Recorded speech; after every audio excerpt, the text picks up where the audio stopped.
Hi, I'm Bob. My wife Lisa and I are the owners of the Bee Skep.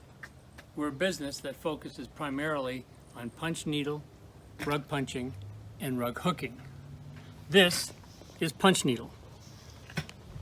You've got the pattern that's printed on the fabric, and you've got a punch needle that is threaded with a colored thread.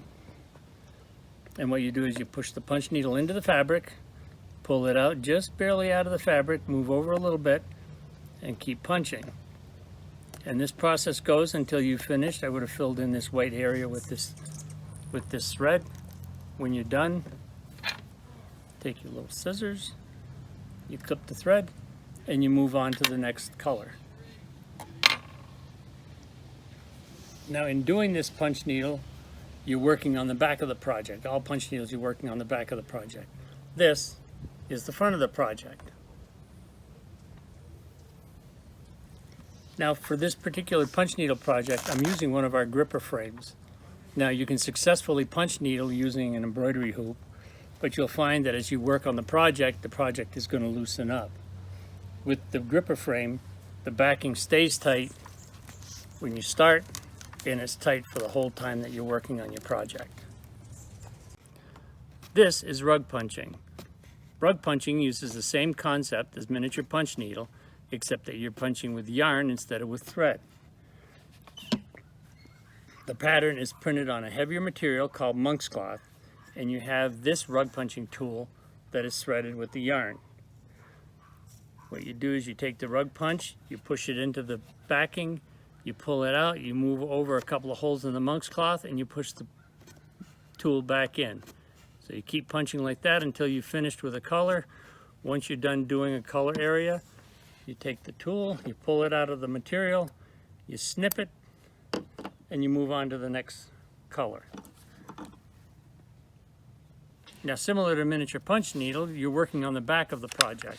This is the completed project. For this rug punching project, I'm using a rug punching gripper frame. This gripper frame is coarser than the punch needle gripper frame and keeps your project tight throughout the whole thing. You can use an embroidery hoop, but an embroidery hoop will loosen up as you work on the project. This, you pull it tight to start the project, and it'll stay tight all the way through the project. Rug hooking is an art that uses a totally different concept from miniature punch needle and rug punching. To rug hook, you take pieces of wool that have been cut into little strips called worms or noodles, and using a rug hooking tool, you pull the strips through the backing material to fill in the color area. With rug hooking, you're working on the front side of the project, so the trick is to keep the loops nice and even. This is an example of a rug hooking project that was done using wool strips for the moose in the background, and then using wool yarn for the antlers. For this project, Lisa is using a rug hooking gripper frame. Our gripper frames for rug hooking and rug punching are the same, and the gripper frame pieces can be mixed and matched to work with a variety of project sizes. We have a number of themes available for rug hooking projects, as well as beginner rug hooking kits. We hope to see you at the Salida Fiber Fest, or visit us at www.thebeeskep.com.